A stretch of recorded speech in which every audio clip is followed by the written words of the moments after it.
Germs, magandang umaga sa inyong lahat. Woo! Medyo makulimlim ngayong umaga, Thursday, January 4. Ayan, talagang nagsisipag-sipag tayo mag-vlog ngayon. Ay.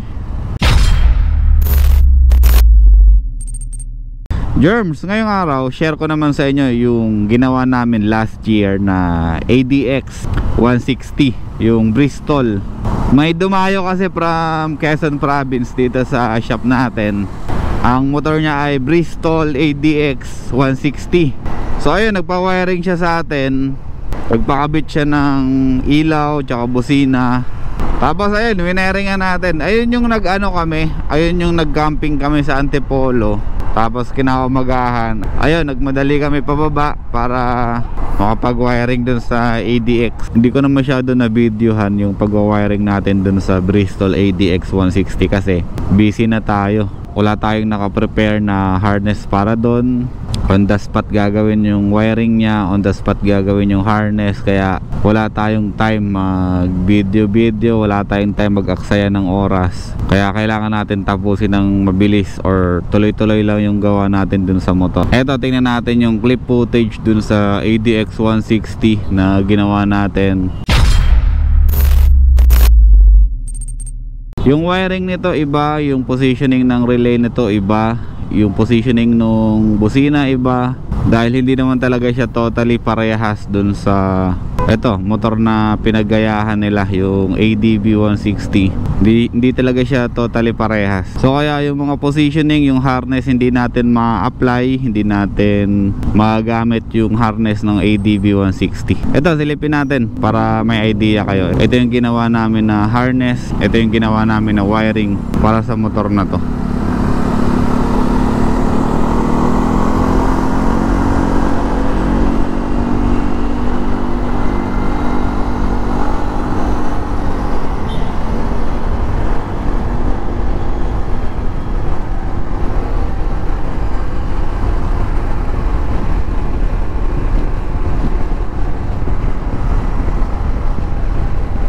Medyo tumagal din kami sa motor na to. Gawa anong sabi ko sa inyo, on the spot ginawa yung wiring, on the spot ginawa yung harness. Kaya talagang matagal yung gawaan na ito.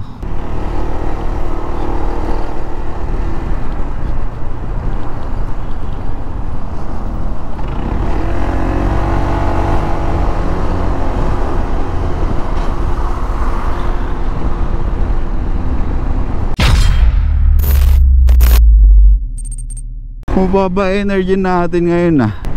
Bale, di bale. Makapag-upload lang tayo, ayos na yan. Kailangan everyday meron tayong upload para magkaroon tayo ng, ano ba tawag dito?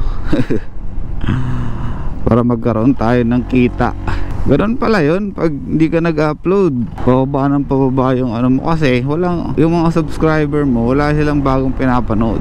So kaya kailangan talaga mag-upload ng mag-upload. Yun lang ang tanging paraan.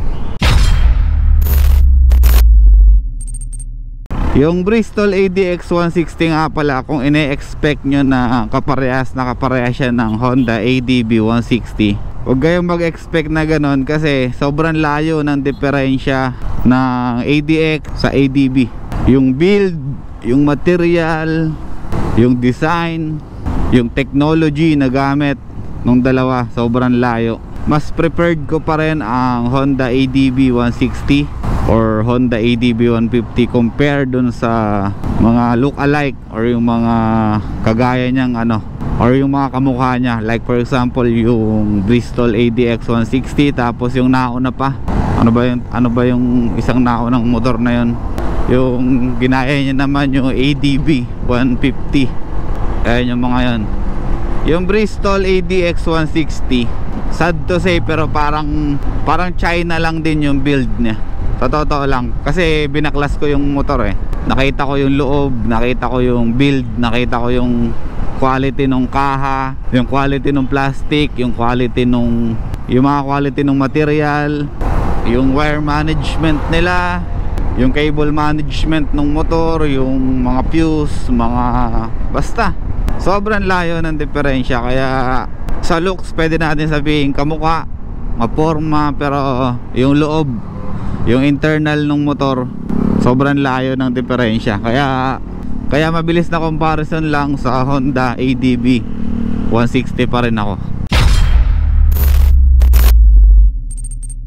So ayan, nakita nyo na yung wiring natin sa ADX 160 Bristol. Marami pa tayong improvement na pwedeng magawa sana dito sa motor na to kung marami tayong winawiringan na ADX 160. Kagaya ng mga ADB 150, ADB 160, marami na tayong na-wiringan. Kaya yung wiring natin, yung harness natin, na-improve na natin ang na-improve hanggang sa nakuha na natin yung pinaka-latest or yung pinaka-magandang wiring natin para sa motor na to. Yung sa ADX naman, kinakailangan ng oras, ng panahon para ma-improve ng ma-improve yung wiring. Marami pa tayong pwedeng gawin doon para mas malinis, mas maayos yung cable management natin doon sa motor. Tapos yung positioning ng mga ilaw, yung mga busina, marami tayong pwedeng i-improve. Yun nga lang, minsan lang tayo magkaroon ng mga ganong motor. Minsan lang tayo makagawa ng mga kakaibang motor. Minsan lang tayo makagawa ng Bristol ADX. Kaya siguro next time mapag-aaralan natin ng maigi, mapag-aaralan natin ng mabuti kung ano yung mga pwede pa nating i-improve. So ayun na lang muna para sa araw na to. Yun na lang muna yung mai-share ko sa inyo. Kung sakasakali man na meron kayong ADX 160, kung gusto nyo magpa-wiring, pwede nyo idaan dito sa amin sa JR Motorworks para ma-wiringan natin. Siya nga pala, balikan ko, madali lang din naman baklasin yung kaha ng ADX 160. Yun nga lang, sabi ko nga sa inyo kanina, yung quality ng material nung kaha niya ay hindi ganun katibay. So dapat maingat, dapat dahan-dahan lang. May mga nakatagong bolt or mga screw ang ADX, kaya kailangan natin dahan-dahanin.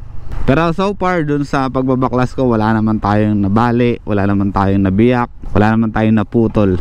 Kasi nakapagbaklas na rin naman tayo ng ibang Bristol, hindi nga lang ganun. Mayroon na rin tayo na baklas na Bristol na ibang variant. Kaya na rin natin, parang kabisado na rin natin yung quality ng kaha nila. So ayun lang, germs, magandang umaga ulit. Jeprox out.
What?